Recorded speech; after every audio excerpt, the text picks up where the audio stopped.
안녕하세요. 네, 잘 지내셨죠? 네. 우리 잠시 침묵 중에 지금 중국에 대해서 공부하니까 난 중국에 대해서 어떻게 생각하는가 잠시 기도하죠. 자, 잠시 기도하겠습니다.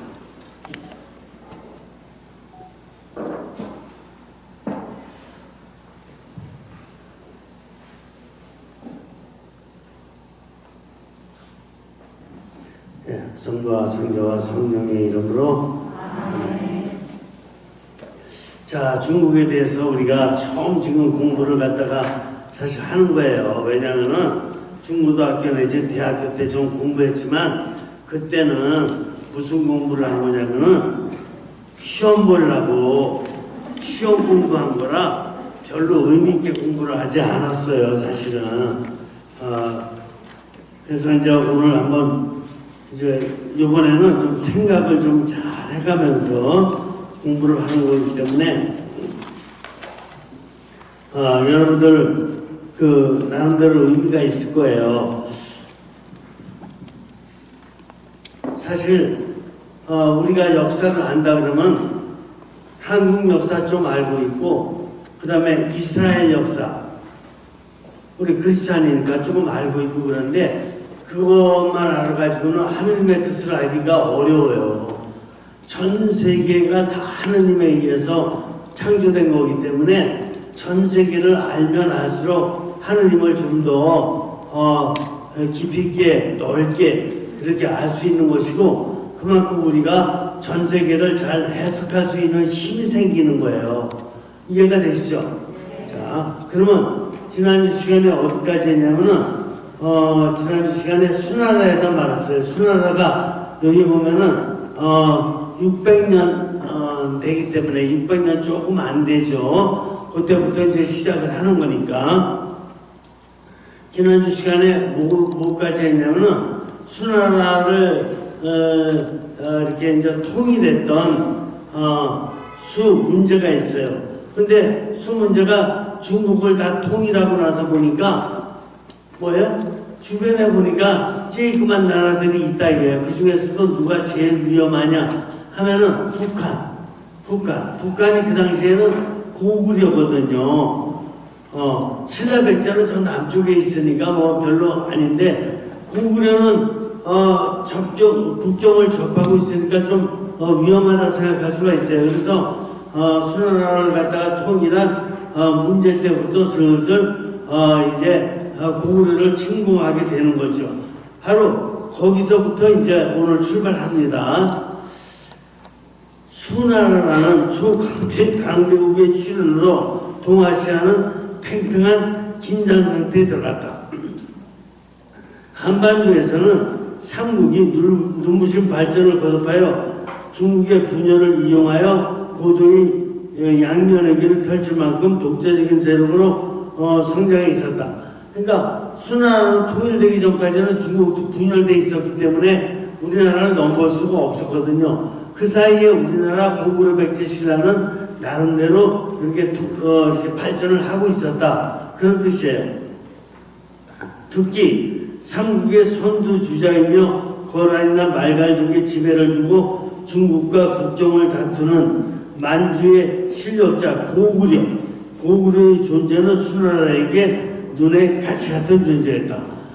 고구려 백제 신라 중에서도 그 당시에 고구려가 제일 발전된 모습으로 있었거든요. 그래서 고구려와 충돌을 빚게 되는데 수나라 문제는 30만 대군을 일으켜 수륙으로 침공에 들어왔다. 결과는 수에 참패였지만 고구려 측의 손실은 더 컸다. 수나라의 양제는 그러니까 수 문제의 아들이죠. 양제는 다시 아버지의 뒤를 이어 고구려 침공에 매달렸다. 양제가 동골 가한의 막사에 방문했을 때 마침 그곳에 머물러 있던 고구려 사제와 마주치게 되었다. 여기까지가 지난주까지 했거든요. 근데 왜 거기 동골 지역에 갔냐 하면은 수나라가 중국을 통일하니까 고구려로서는 걱정이 돼야 안 돼요. 그 다음에 쳐들어올 때가 우리거든. 그러니까 주변에 있는 약한 민족들끼리 서로 좀 돕자 이렇게 할 수가 있잖아요. 그래서 돌고래 쪽에 갔더니 수나라에서도 이거 고구려 침공하기 전에 주변 국가 두 군데 공격하는 것보다는 고구려 먼저 공격하는 게 낫거든요. 그러니까 돌고래한테 우리가 고구려 침공할 동안에 너희들은 좀 가만히 있어라 이런 얘기하려고 돌골 지역에 갔더니 고구려 사람이 와서 있어. 이걸 이제 본 거예요, 양제가. 그래서 드디어 양제는 고구려를 군신의 예를 어기는 자라고 실책하면서 대규모 원정을 감행했다. 이해가 되죠? 그러니까 이거 돌고리랑 뭐 이렇게 같이 고구려가 힘을 합해가지고 우리나라 그러니까 수나라를 갖다가 이렇게 방어가 아니라 자칫 잘못하면 공격도 해오겠구나 이런 생각을 하게 되는 거예요.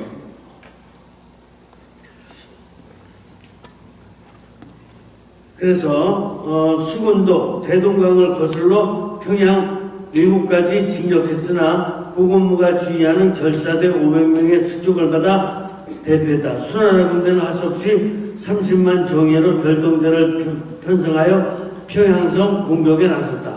그러니까 우습게 침공했다가는 고구려군이 만만치 않다라는 것을 갖다가 느낄 수밖에 없어요. 이때 고구려의 총사령관 우리가 많이 들었던 얘기입니다. 을지문덕 여기서 등장하는 거예요.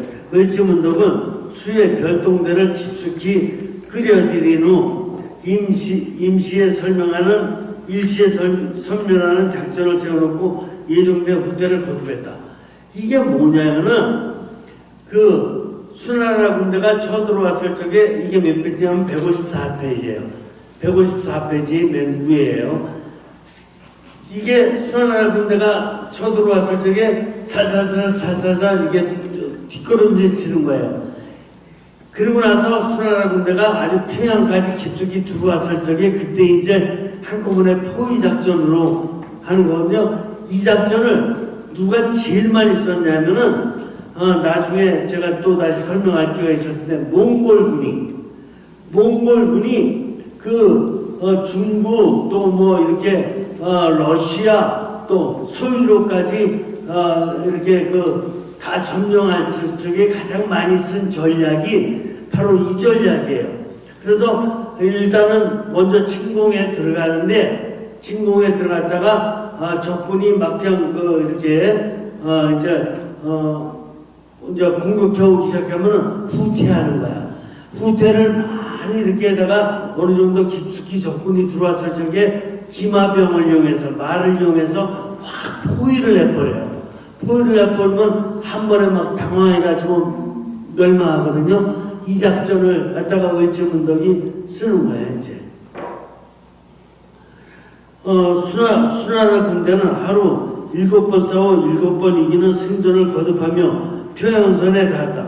회심의 미소를 띠며 평양성 북방 30리에 병영을 설치한 수의 명장 우문자에게 을지문덕이 시 한 수를 날렸다. 을지문덕이 그때 시를 날린 거예요. 귀신 같은 책략은 천문을 뚫었고 기묘한 계산은 지리를 통달했다. 했도다. 싸워서 이긴 공이 이미 높았으니 만족함을 알아서 그치기를 바라노라. 이게 뭐냐면은 네가 지금 신나게 평양에서까지 쳐들어왔는데 이제 멈출 때가 됐다. 이런 뜻이에요. 이런 시예요. 그래서 우문중은 서둘러 총퇴각을 명령했으나 그러니까 자기가 지금 계략에 빠졌다라는 것을 뒤늦게 아는 거예요. 이제 이 시를 듣고 나서 그에 깨달으면 너무 늦은 뒤였다.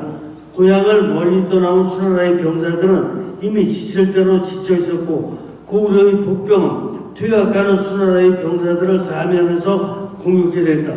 고구려는 패주하는 수나라 군대가 살수가 청청강이에요. 그걸 살수 대첩이라 그러잖아요. 살수쯤 건넜을 때 막아놓았던 강물을 일시에 터뜨림으로써 수나라 군대를 거의 전멸시켰다. 30만 별동대 중에 살아서 돌아간 자는 2,700명에 불과했다. 그래서 수나라 군대가 30만이 쳐들어왔지만 돌아간 사람은 2,700명 패잔병밖에 안 남은 거예요. 이걸 살수대첩이라는 거예요. 이해가 되시죠? 이것이 세계 전투사에 빛나는 살수대첩이다. 왜 세계 전투사에 빛나냐? 30만 대군이면 옛날이나 지금이나 어마어마한 대군이에요. 이게 옛날에 이렇게 한 줄로 다 이게 줄을 서게 되면은 800km를 줄을 서야 되는 대군이에요. 근데 이걸 갖다가 아주 이렇게 완전히 섬멸시킨 것은 정말 세계사에 빛납니다.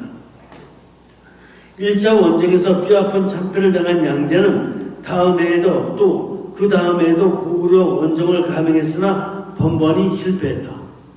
그러니까 고구려가 얼마나 지략적으로다가 중국의 대군을 물리쳤는지 알 수가 있죠.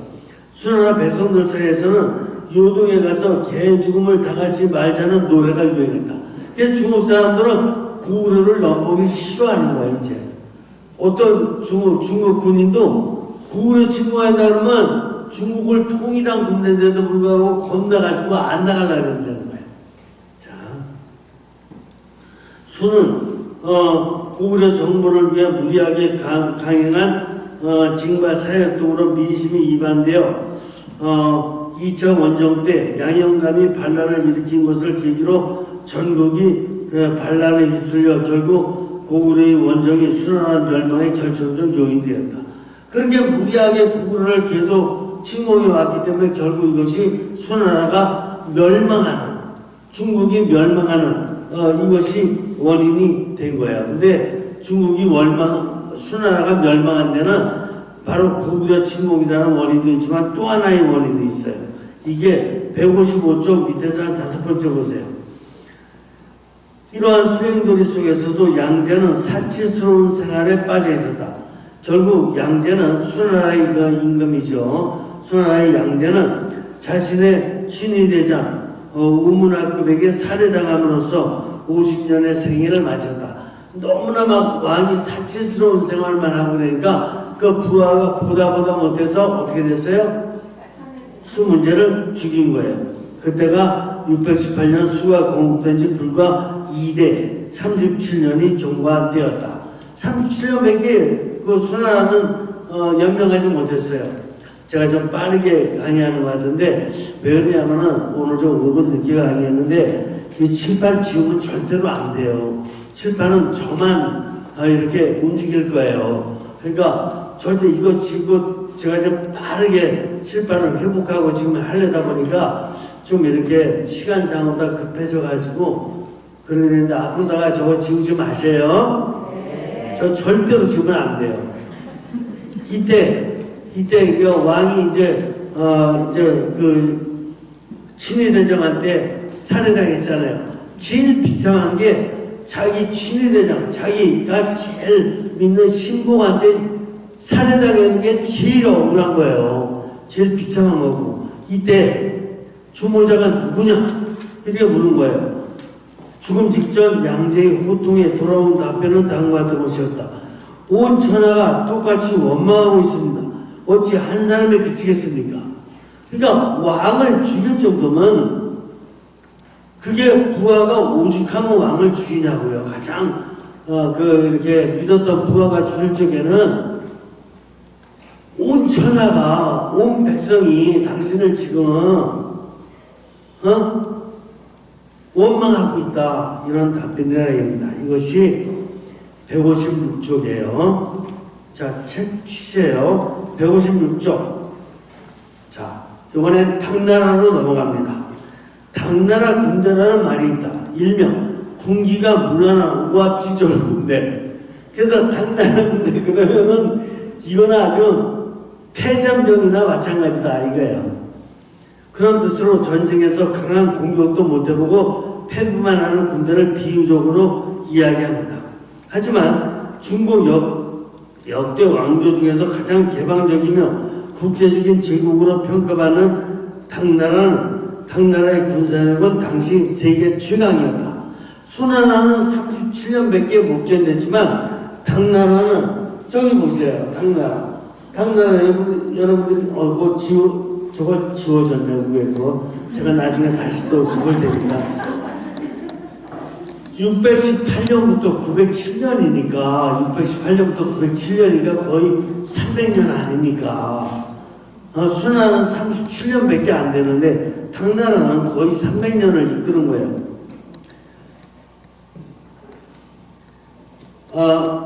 천년 왕국을 꿈꾸던 당은 매간매직의 청점이 절도사들이 난립하여 나라를 어집인 그때 안사의 난을 분기점으로 쇠락의 길을 걷기 시작해 300년이 못돼 결국 멸망한다.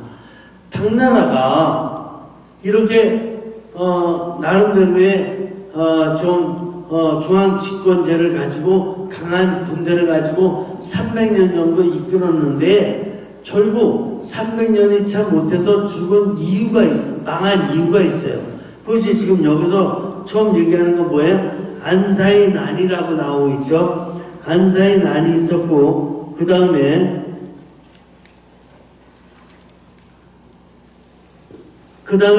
그 뒤에 보면은 여러 가지 아주 나라가 아주 시끌벅적해가지고 이렇게 굉장히 혼란스럽게 되는데 그게 왜 그런 거냐면은 제가 좀 알려드릴게요. 158쪽 보세요. 158쪽 밑에서 5번째를 보면은 정관 17년에 위증이 세상을 떠나자. 위증이 누구냐면은 지방에서 인재로 등용된 고위 관리예요.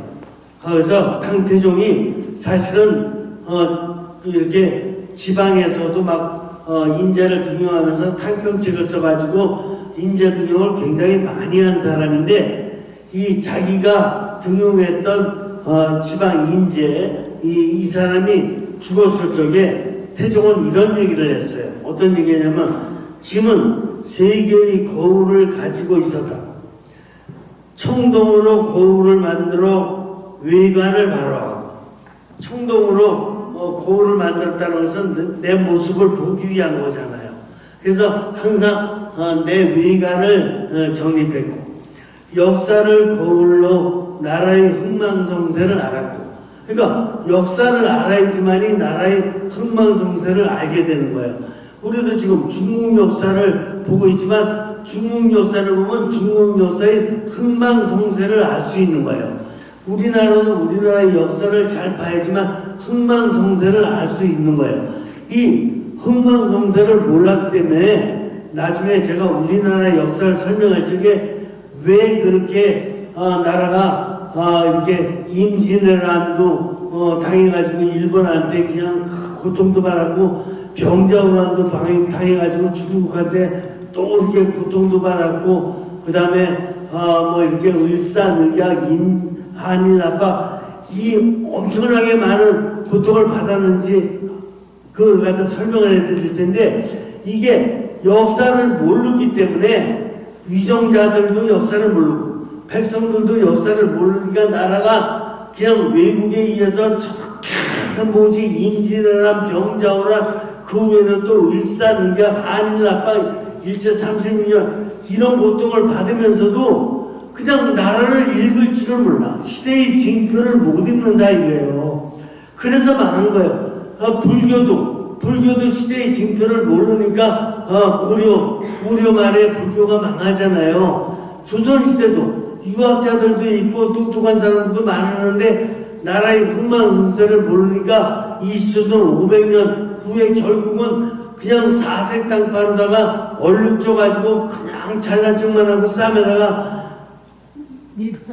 조선이 망한과 동시에 유교가 망하잖아요.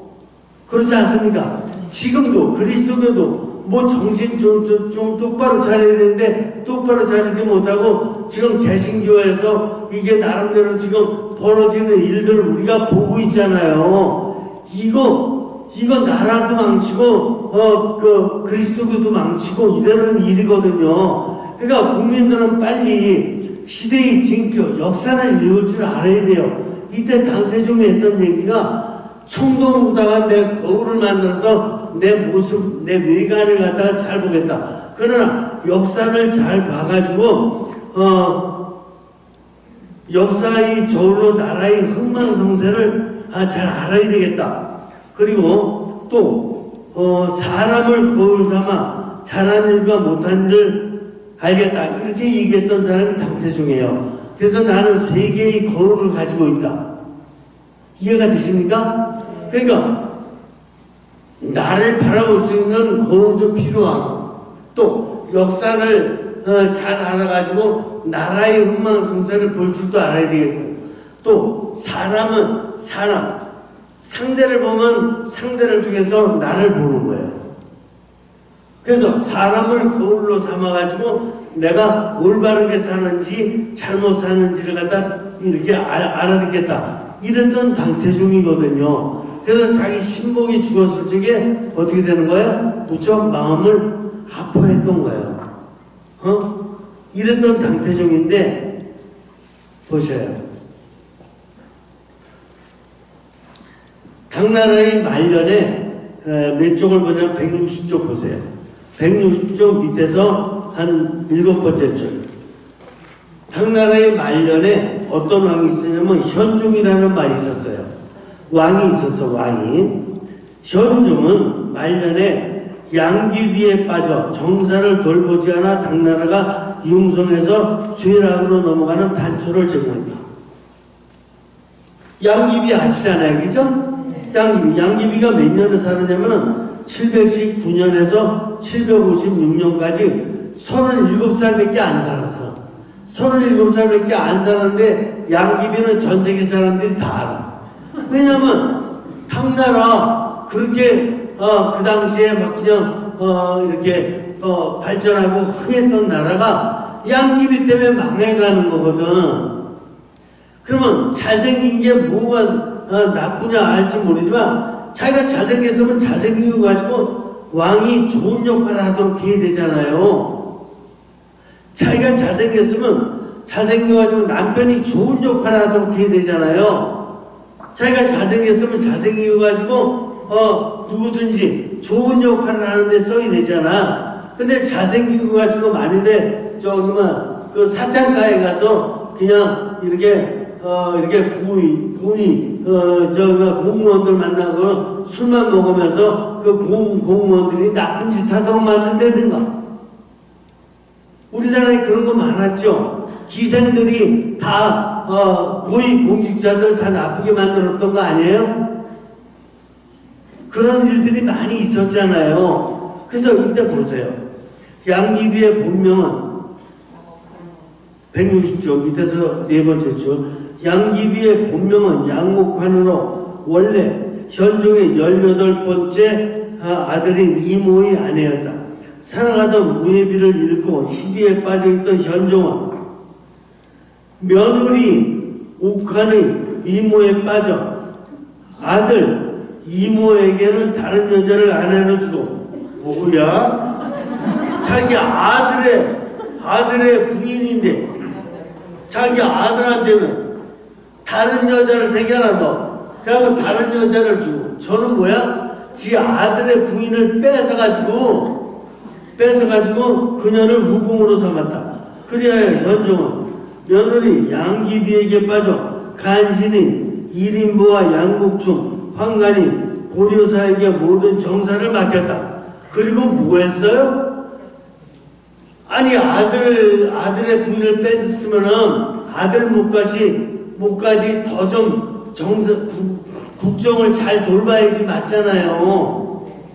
근데 어떻게 됐어? 국정은 완전히 그냥 그 간신들한테 맡겨버리고 이렇게 되자 조정에서는 간신들이 제멋대로 정사를 농락하였고 농촌에서는 균전제가 무너져 국가의 세입이 줄어들어 조정의 재정은 나날이 악화되어 갔다. 뭐예요? 이런 일이 있을 수가 있어요? 이런 사람이 왕위에 있어도 돼요?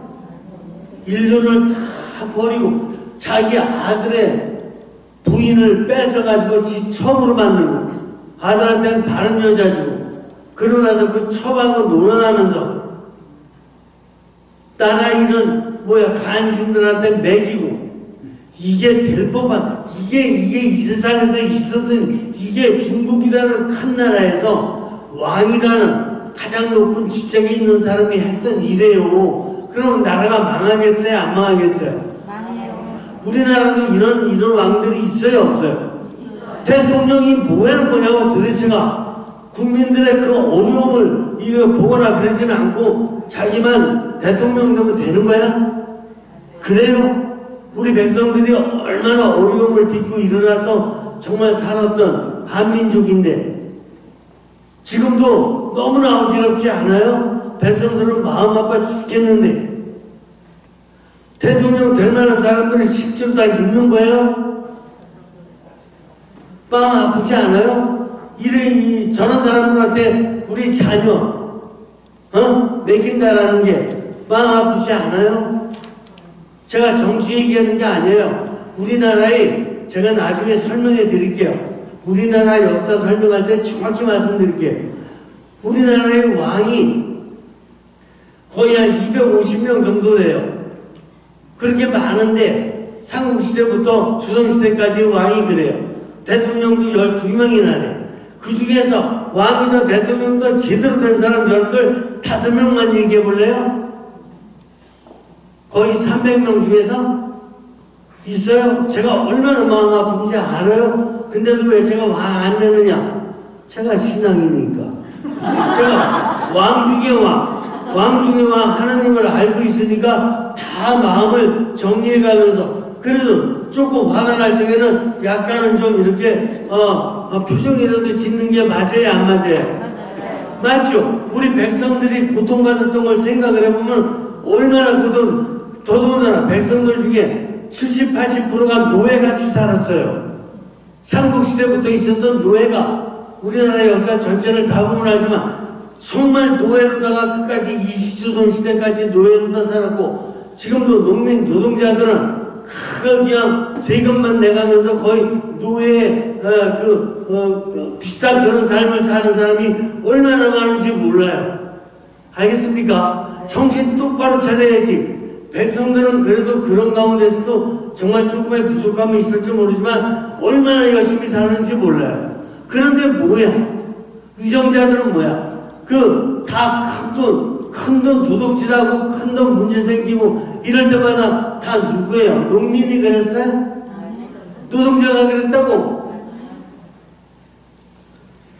이런 것들이 바로 중국 역사에서도 있었다는 거. 그러니까 이렇게 중국을 통일했는데도 불구하고 통일된 나라가 짧은 시간 안에 망하는 거 아니에요.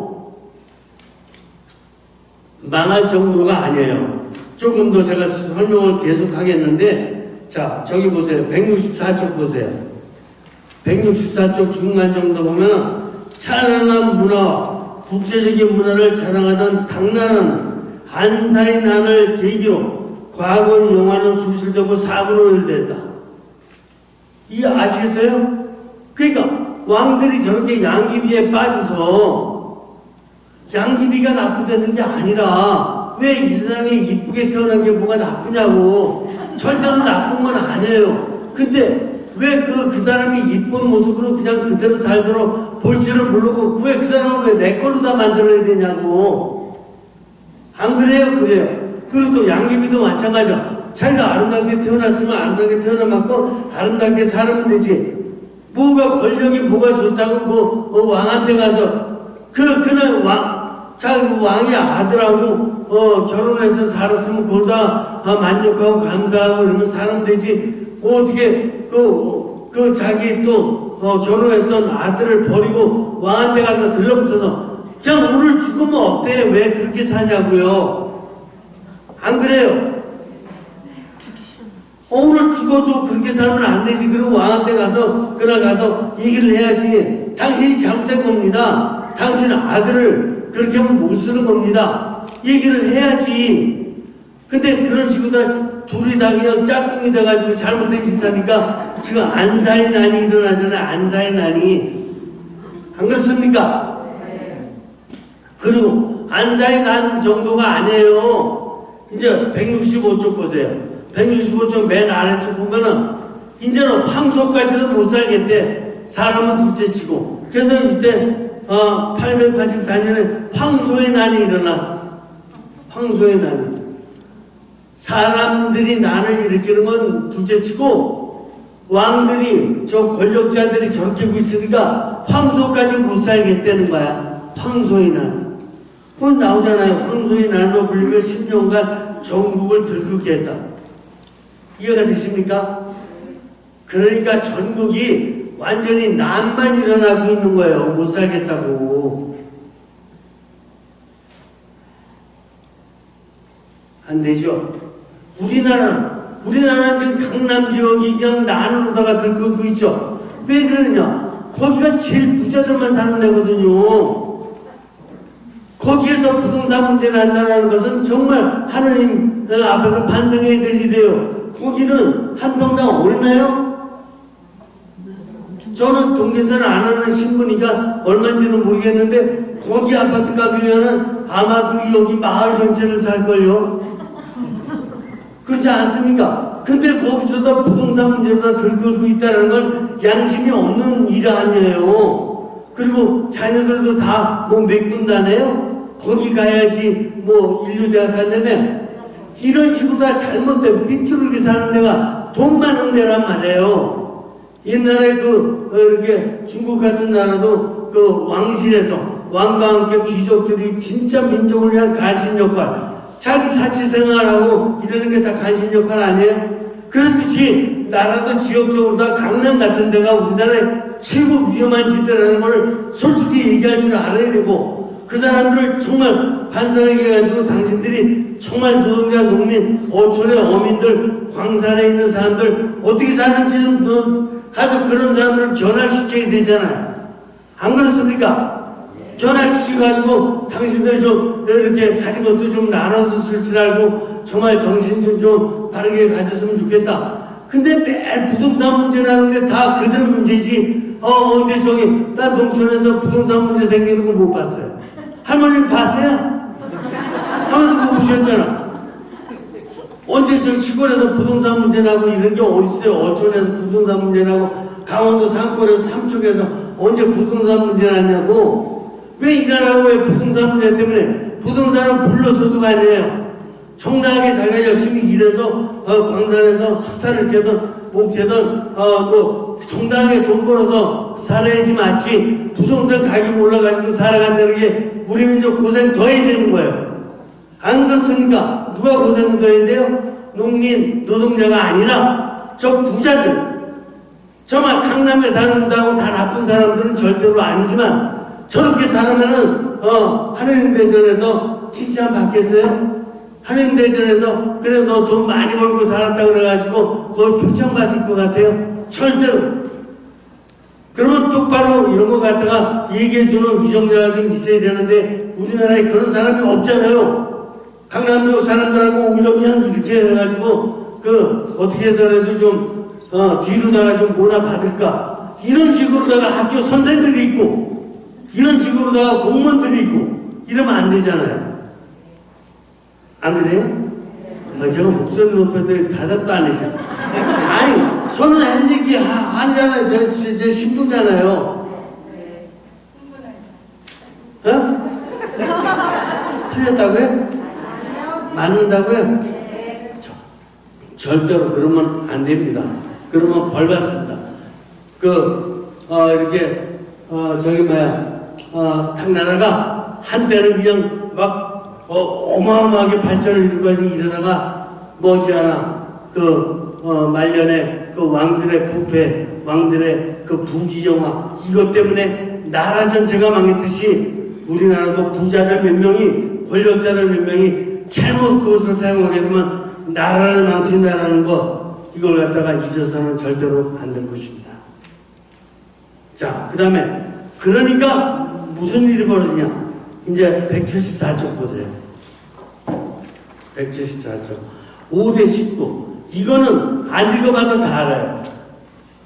당나라 통일됐었는데 5대 19이라는 건 또 무슨 뜻인지 이해가 되시죠? 갈라졌다라는 뜻 아니에요. 제가 앞부분만 조금 읽어볼게요. 174조. 907년 황소의 부장이었던, 황소의 난을 이끌었던 대장이죠. 부장이었던 주전충이 당 황제로부터 선양의 형식으로 제의를 물려받아 후량을 세운 이후 중원 지역에서는 후당, 후지, 후한, 후주의 다섯 왕조가 있었고, 다섯 왕조가 있었어요.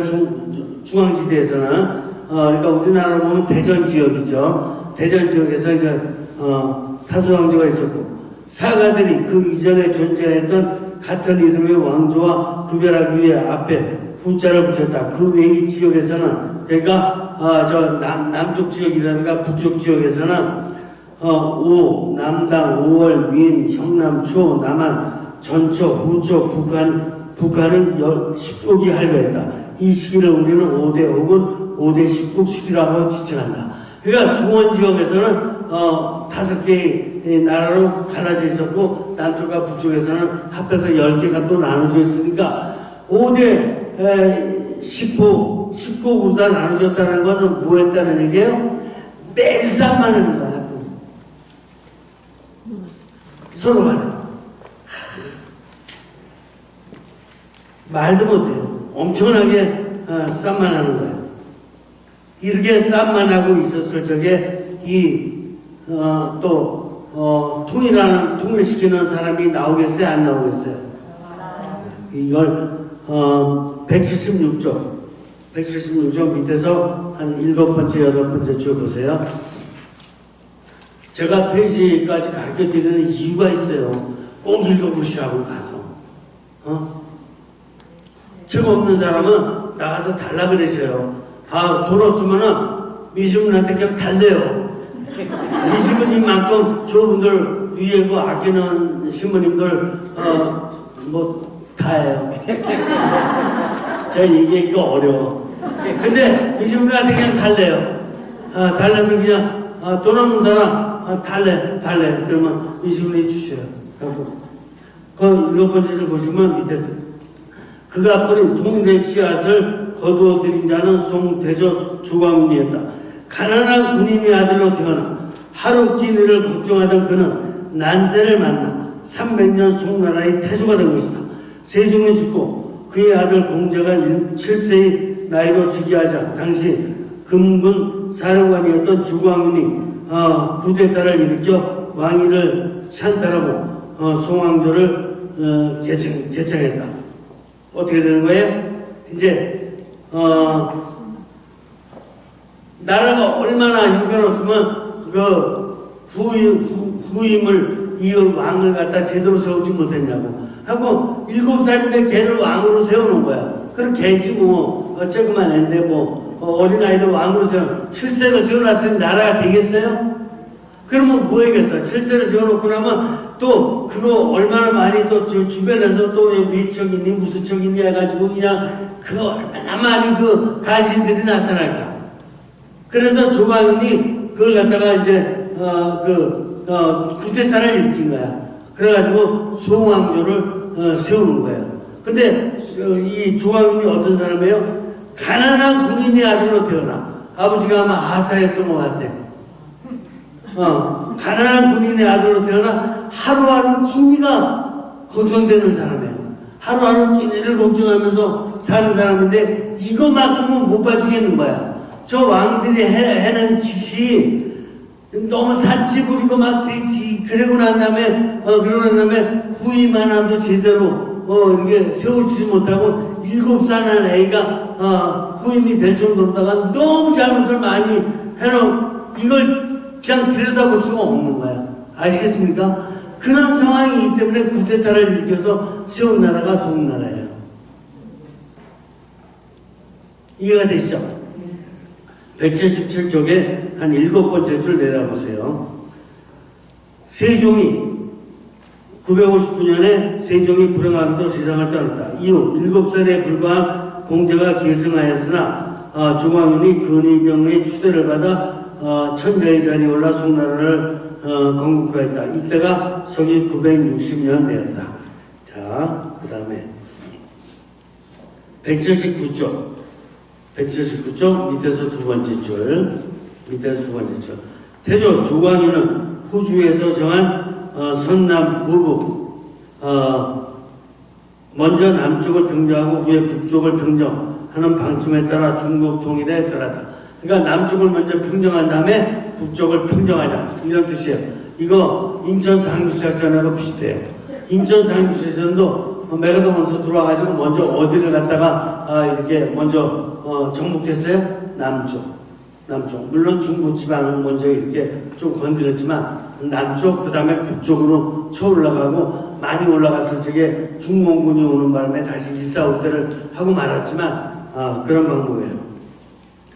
당시 10국 가운데 아직도 6국이 남아있었다. 아까 뭐라 그랬어요? 5대 10국이라고 그랬잖아. 5대 10국 중에서 이제 4국은 통일했는데 아직 몇 개가 남았다는 거예요? 6국이 남았어요.